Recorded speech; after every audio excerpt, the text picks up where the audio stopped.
We'll go ahead and get started. Thank you all so much for joining today. I just wanted to get some quick housekeeping items out of the way. If you have any questions, please feel free to submit them either through the chat function or through our email at support@vendiumglobal.com. I'll give you just a moment here to jot that down. Now, to introduce our presenter, this is me, Andrew Bruzzi. I'm the founder and CEO of Vendium Global. I always like to give a bit of a background of the person that is presenting is worth listening to on the subject, and especially in the artificial intelligence space. Been an author of two books in the global mobility space and a number of articles, largely in pioneering data science, global mobility. A bit of background on my company is that we are a global mobility and HR consultancy firm based in Northwest Arkansas in the US. And we help corporate clients and relocation management companies in achieving what we refer to as mobility modernized. And this is kind of where the data end up excelling in versus other global mobility consultancy firms, and helping clients first discover their data and then figure out what the story is held in that data, and then help them with items of automation and really advancing their program to achieve, again, what we call mobility modernized and bringing it into the 21st century. So to start by defining some terms here, wanted to go through what is artificial intelligence. And I mentioned before, there's a lot of companies that will end up bringing up artificial intelligence, and they'll bring up examples of where they incorporate AI. And I want to explain what it is and what it isn't. So to start off, it's the capability of a machine to imitate human behavior. Now, this is the Webster Dictionary version of what AI is, but the easiest way to think about it is when you end up having a computer simulate a human's behavior, and that could be in what I mentioned right below there in a second bullet of teaching, analyzing, predicting, booking. And what I mean by booking is arranging services. It can conduct tasks, building and learning. So some of the more Star Trekky and kind of fun things to talk about is there's actually AI that exists currently that can build other AI. And this is where I'll try to separate some of the science fiction from what we have currently, but of course, those are always fun things to talk about. Then how does it work? And AI will operate in a couple different functions. So again, the Star Trekky version is what they actually refer to as artificial general intelligence, where it's a self-aware computer program. But generally speaking, artificial intelligence works off of a prioritization and sorting mechanism. So a way that AI can exceed human abilities is through image recognition, finding out any nuances with what they're seeing. And this is actually one of the ways that self-driving cars are advancing. But it also ends up working in sifting through your data. We'll go through what causation and correlation means here shortly, but it really helps in finding out the difference between the two if you're looking at something that just happens to be correlated or if it actually ends up going into the cause. And then as far as what it isn't, so this is probably a very long list, and I don't want to go too far down this line, but it's nothing to, but it's nothing to be concerned about. And the only reason why I bring that up is there's so many people that are nervous, especially in HR roles, that artificial intelligence will end up taking our jobs. It will not. There will be an example later on where I'll explain why the human is valuable and where the machine is valuable. But often I just refer to it as take away the robotic functions of a human, and it acts as an additional tool in our arsenal. Now, as far as what we'll discuss today, there are many different types of artificial intelligence and ways to apply them. But the three that I want to bring up in both the artificial intelligence and automation realms, especially in your global mobility programs, are first, conversational AI. These are going to be chat bots and anything that can interact with you. The second is going to be data collection, or also known as data mining, the data analysis and predictions. Sometimes you'll hear it referred to as predictive analytics. The third piece is data storytelling. Now, this is one of the biggest challenges that we have in the mobility space, is telling our story to our business partners, to our relocating transferees, and then also to any business partners that we interact with. Now, when defining our goals of what we want to use AI and automation for, The biggest driver is going to be improving our employee experience. There is a second bullet there of reducing costs, and I want to again drive home that this is not reducing costs by just workforce automation. That is a factor of it, but it's changing the roles of how humans work, and just something that we need to be aware of because this is our changing environment. We don't want to be the people that are trying to be a farm laborer when the tractor is being invented. So just being aware of these items and how to adapt to them and how to use them in the most productive way. Also, as far as simplifying tasks. So when I mentioned that artificial intelligence is extraordinarily good at things like image recognition and sifting through data, that will obviously simplify a lot of our daily tasks and how we can help automate some of those. Then finally is the data processing. When you collect all of the data, and as we should, through our operating systems, through our exceptions, through our relocation management companies, then AI has the capability of processing a lot of the data for us, where we no longer need to be looking at it manually, be putting into graphs, and be subject to human error. Now, as far as what our role is, a inner sci-fi geek comes out in these types of things of will we just become servants of the artificial intelligence? And again, want to reassure that no, you do not need to be worried about that. That's not going to occur. What we will be though, and what we are today, are designers, trainers, operators, and auditors of the AI. Now, what this means is that when we are building these programs, and I do not expect anyone on our webinar today to be a coder by any means, but we will be the designers in the sense of how will it be built? What will we want it to do? How will we want to implement it? And these are technologies that are operational right now. We have clients that are using them at this moment. And so they are creating value literally today. So when we're the trainers of these items, because of the prioritization and the ability for the AI to look at two different scenarios and pick one or the other, if then statements all the way through, there needs to be a human in order to tell them that this is correct and this is incorrect. As far as the operator, in certain cases, AI and automation tools such as chatbots will work hand in hand. So if you are a mobility consultant working for a relocation management company, potentially a mobility manager working for a corporation, then the bot or other automation technology, they will end up acting as your tool. So you will be the operator of that tool and just helping you work more efficiently. And lastly is going to be the auditor. So we want to make sure that the program is running as it should. There will be an audit function that's built into any of these to ensure that it's again giving the proper responses and giving the right answers, because ultimately the human is the one that is directing the AI into how to function.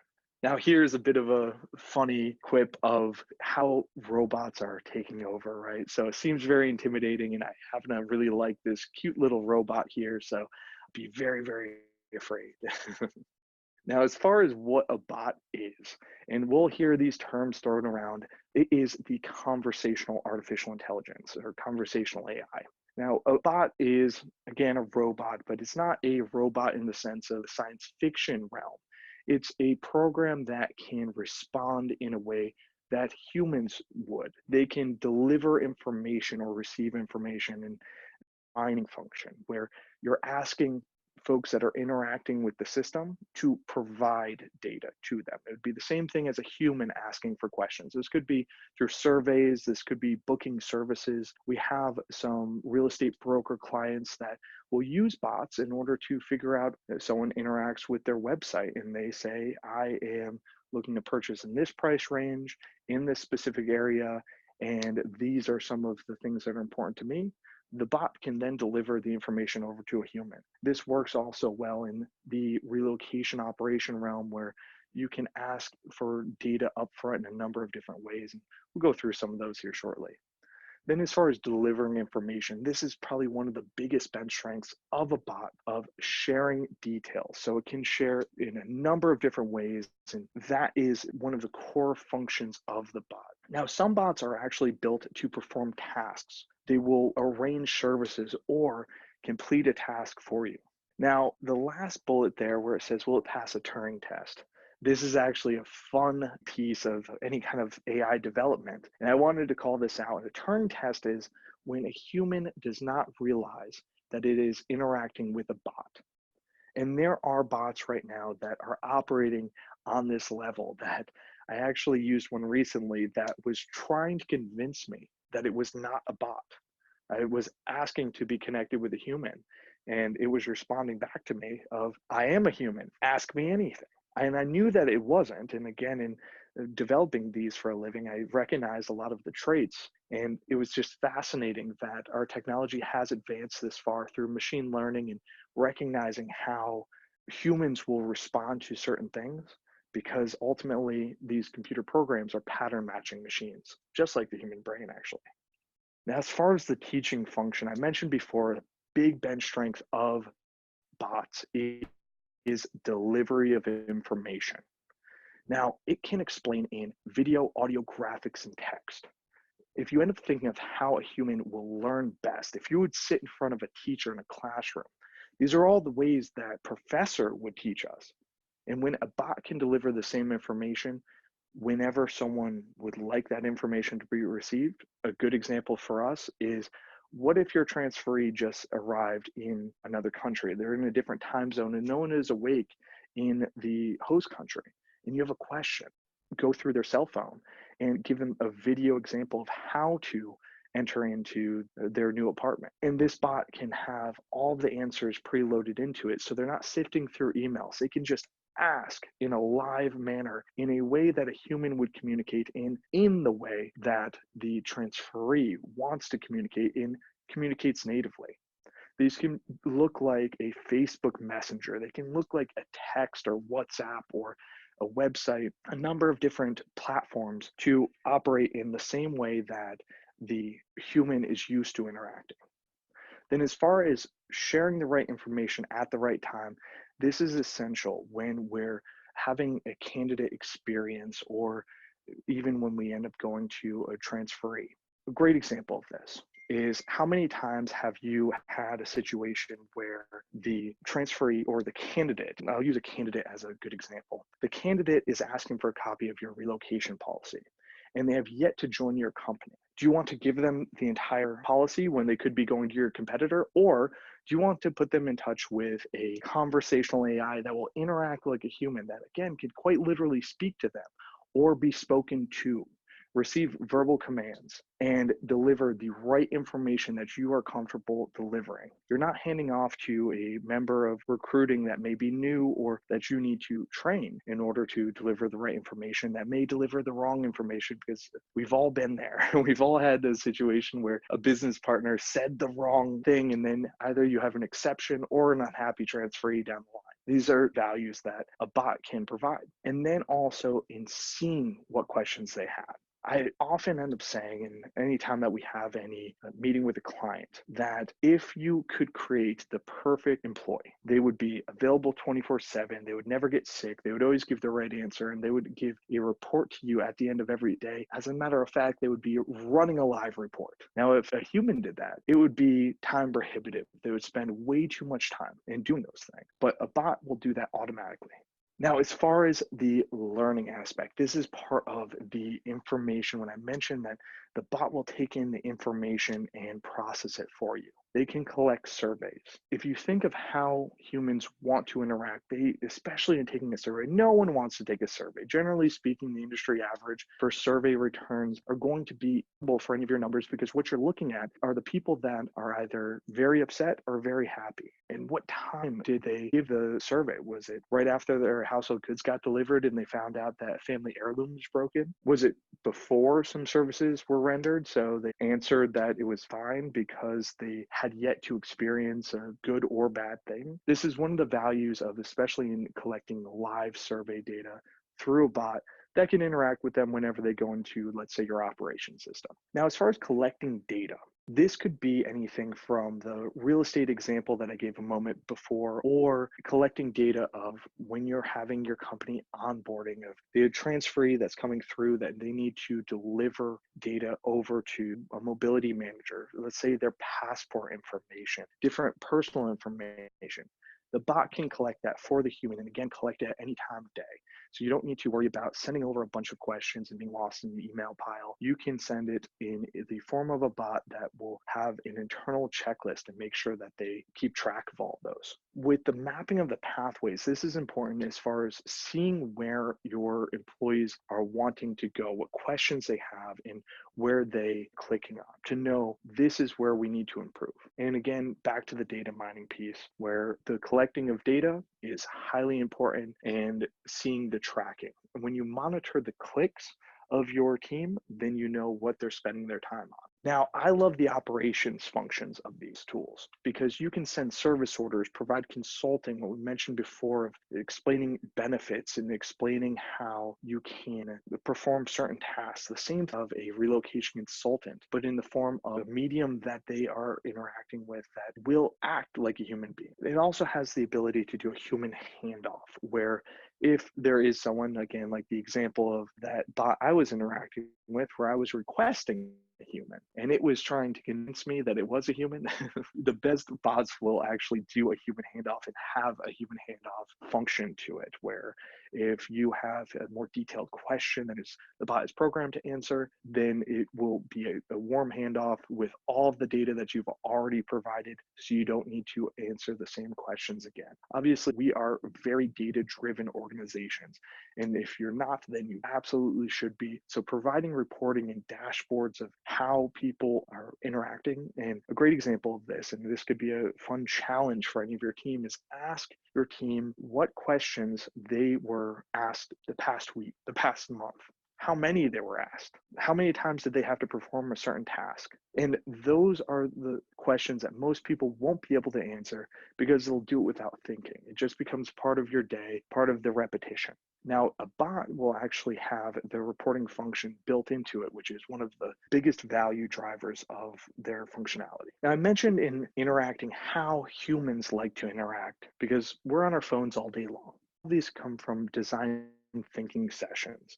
And we'll ask clients of what would be your perfect relocation? If you could do anything in the world, make it easier, knowing that you need to go from point A to point B and how to simplify the process throughout. We'll typically hear a number of things that A, we do not want to provide the same information over and over again. And B, we want to make sure that if we have a question, someone is there. With bots and the functionality that is available today and available right now in practice, you can do a voice command, not just voice commands in the way that you would with a Siri.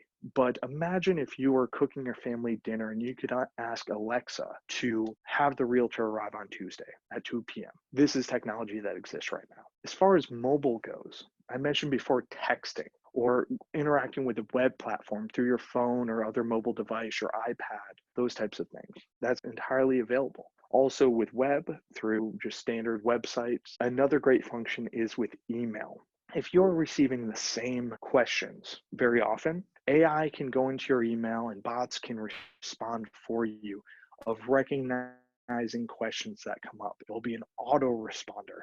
So you don't need to reply to that email and it'll cut down on the hundreds that you get per week. And these are actually very easy to implement. So as far as data is our strength, when we reference mobility modernized, we often reference how data is so strong, and especially in telling our stories. So for the data analysis function, actually the traditional AI, what AI actually is, with programs and algorithms behind the scenes, we can find causation versus correlation for a lot of our data.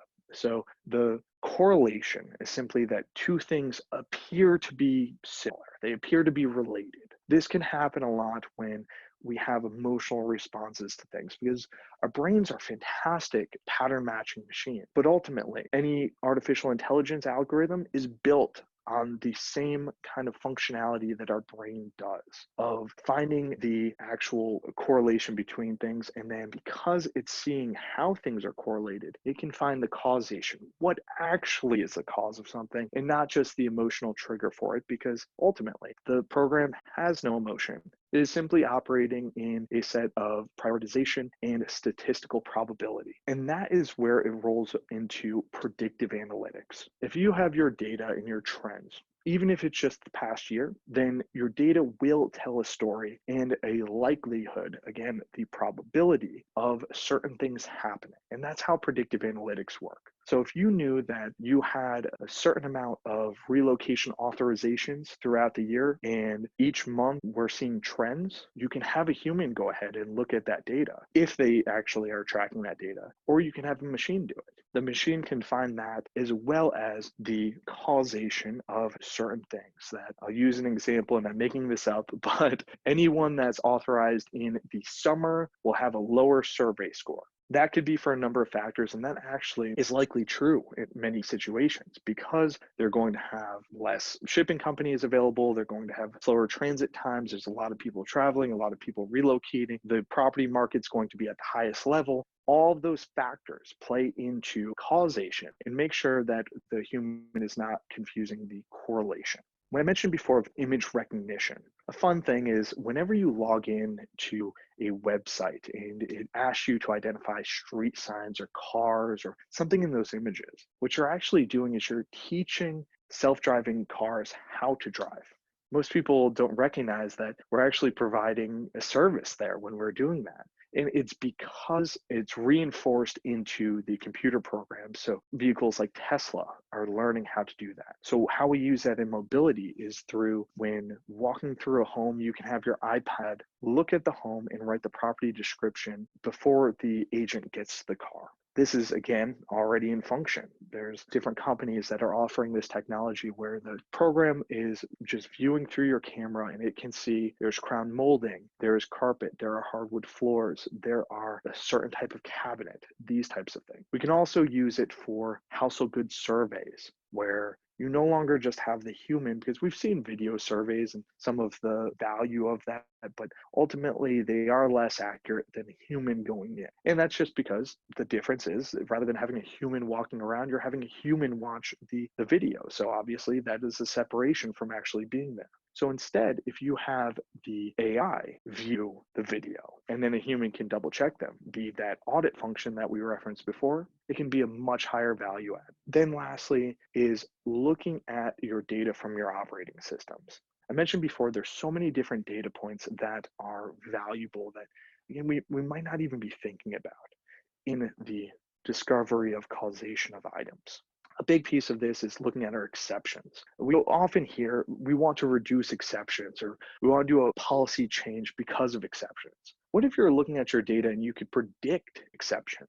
So rather than doing things as a reactive policy change, because we had X amount of exceptions in this category, we now want to improve this benefit or add more to this. We can end up seeing that maybe you don't want to just improve that single benefit. Maybe you can do something in a cheaper way or a more holistic way. Maybe that exception is actually caused by something else that you're not thinking of. In monitoring our expenses when they come in, timing of benefits and time spent on tasks are one of the most underutilized data points that organizations have. And that is very important because when you know how long people are spending on a task, then you know where your expenses are going as far as your actual labor costs. A large piece of that is even related to employee experience, because if they're spending a lot of time doing it, on their role, and those emails are not stopping when they're working on any relocation items or global assignment items. Another piece is assessments. Whenever you have an assessment done, it should be loaded into an operating system so you have that data of the employee set. Do you know, if you're looking at your larger organization, who has certain collegiate degrees, undergraduate, master's degrees, certifications? What are their languages? These are all important to know, and the assessments of even personality assessments, who will be best for that global assignment into China, into South Africa, into Brazil. They all differ. You cannot just pick the same individual and have them perform in the same way in each one of those, even if they have the same educational background, because of the personality traits. We use Berkman and things like this to find those personality traits, but if you're not tracking them and analyzing them, then you're not properly leveraging your talent management. Now, for data storytelling, I appreciated that our team put in the campfire graphic here because this speaks to why we tell our story. If you just transport back tens of thousands or millions of years to humans sitting around a campfire, the reason why we look at the campfire is because it's captivating, it's warm, it keeps us safe. It keeps us engaged. That's what your data storytelling should be. How many of us have sat in a meeting and just went through something absolutely boring that almost put us to sleep? And hopefully this webinar will not do that to you, but I'll do my best to keep it as captivating as possible. And a big piece of this is finding the right information, the helpful information, not to provide reporting for reporting's sake, but to provide reporting for decision making and to make sure that you are data driven in any of your decisions. The mapping of whatever you're doing to know this is our process and this is where someone had to go through the system. Are you measuring clicks? Because again, those clicks are real expenses, especially when you end up getting into larger organizations where you have more employees. When I mention of monitoring your talent, it's not just in the selection, but it's the telling of the story. It's making sure that you are selecting the right person and being able to easily select them. Now, one of the biggest challenges of organizations is that we become very siloed. We'll have talent management solely looking at the talent data. We'll have the mobility function just moving people. It'd be impossible for a single department to do all of them. But by using your data and by sharing your data into a singular operating system, then you'll be able to share those valuable pieces of information around your talent and around your metrics to be able to generate significant cost savings and make sure that you're making the right decision. I mentioned before on predictions. This is where it gets into some fun items too, of predicting the best talent that will perform well in a certain area. How do you plan for that person's next step? I often challenge people to, rather than ask your candidate where they see themselves in 3 years or 5 years, can you tell them where you see them in 3 to 5 years? With a proper talent management strategy, you can.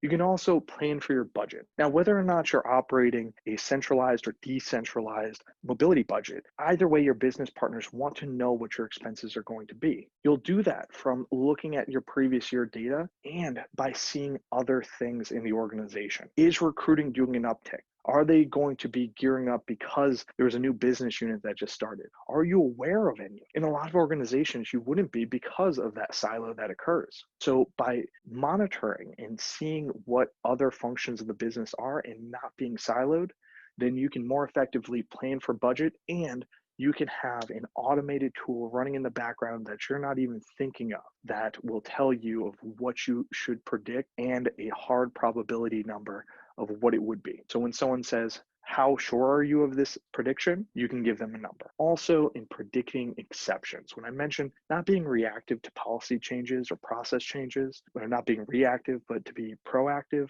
you can be proactive by looking at your data and seeing where the trends are going, seeing where you can make an improvement before you need to. Now for automation.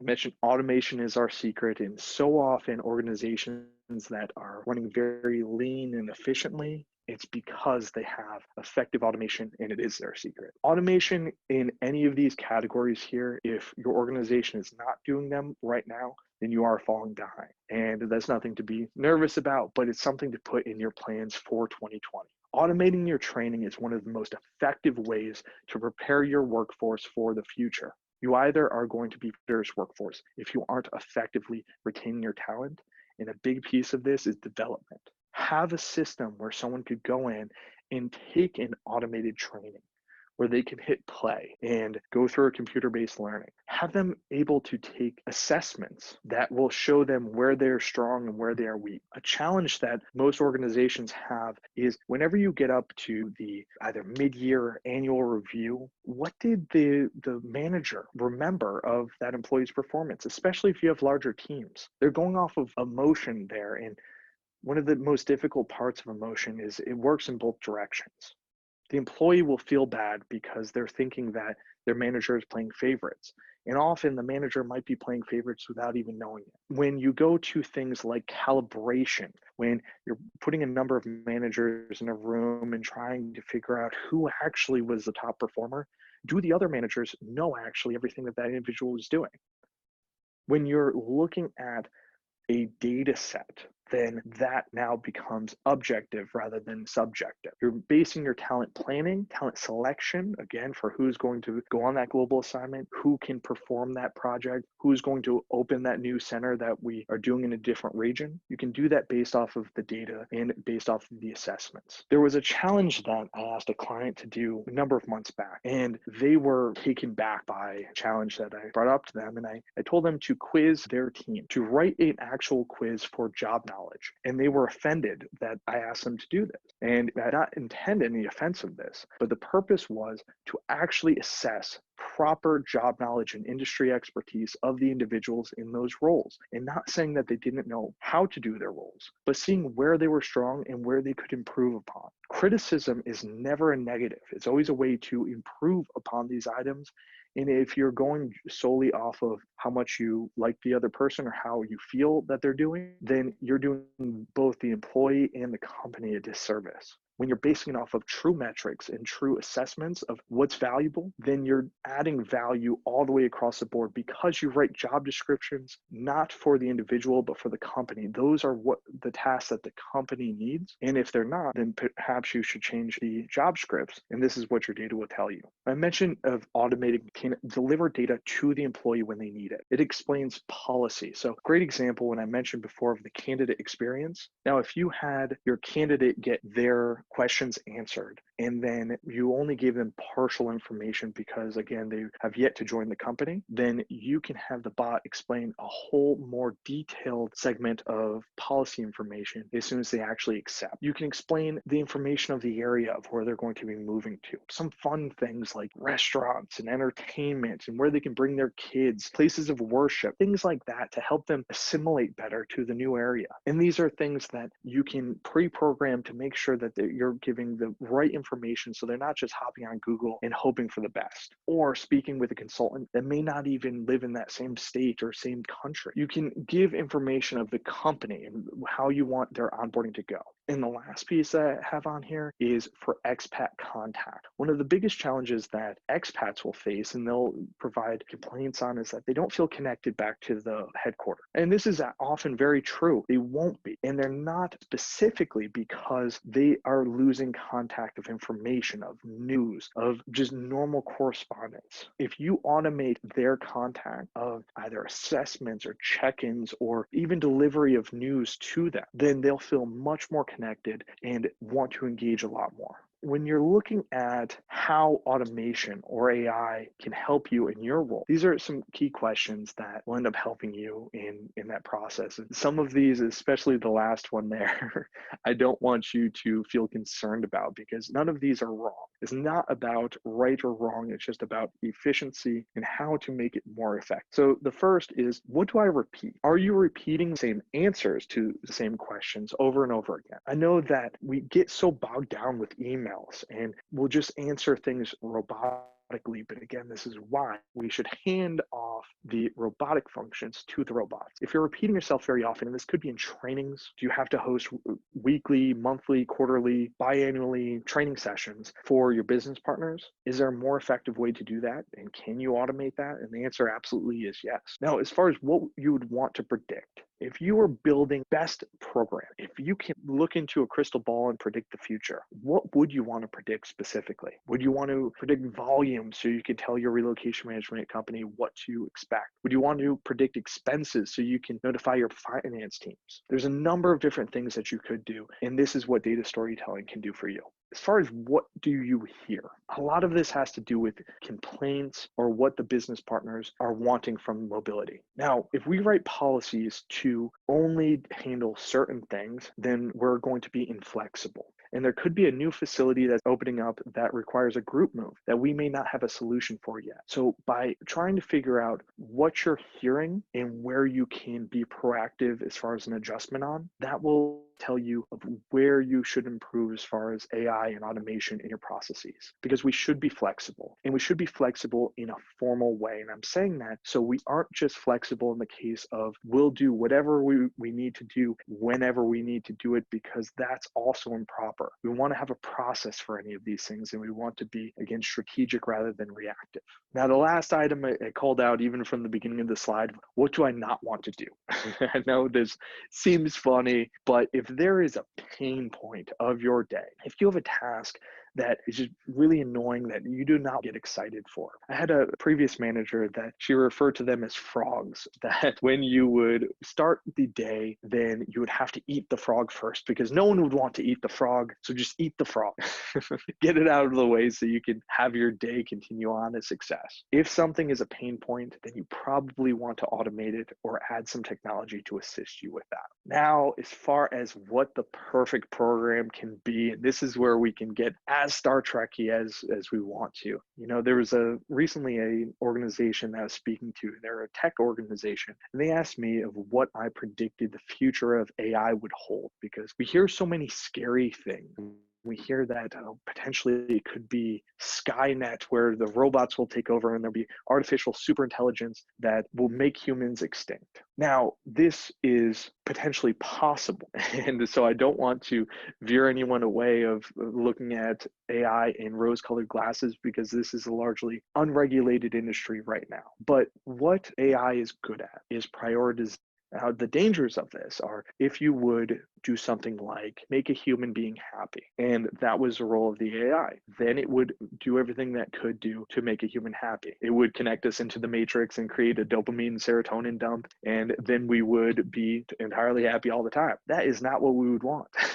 So these are the cautionary tales of how we implement these tools into our programs. But when we're looking at what the perfect relocation program would be, it would be non-siloed and connected all the way through from the company talent attraction to your future program evolution. Your talent would be attracted by any automated delivery of roles that you have with your company. It will help you with storytelling of the company itself, and not just active roles. It will help you with talent selection. Right now, there's software that will monitor human facial expressions when they're giving an interview. It will ask some questions so they can actually do the interview with an AI that will more effectively gauge the next question that will be asked and send you a report so you can interview more people so you don't miss someone. It'll help you with resume reviews before it ever gets to a human, and these are some of the most common AIs that are actively being used. When it switches over to your company onboarding, it's the delivery of information so they get the right data and you're not stressing your already burdened team of training them. This is important to note because if you're hiring for a position for a team, it's either a brand new team that is probably already extraordinarily busy, or we know that there's a talent gap and people are filling in. So the more you can automate, the more information will be delivered to the person, the more effective they will be. It will help with consulting throughout a relocation process. And again, not replacing the human being, because this is one of the most effective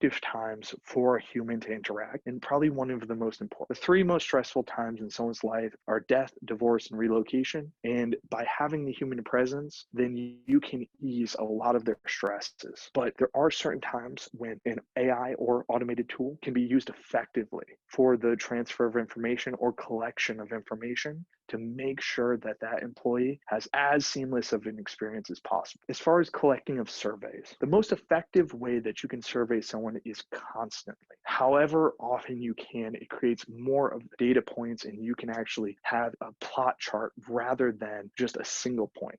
I usually recommend to do one of two things, of either sad, neutral, or happy, or stars, typically out of 5.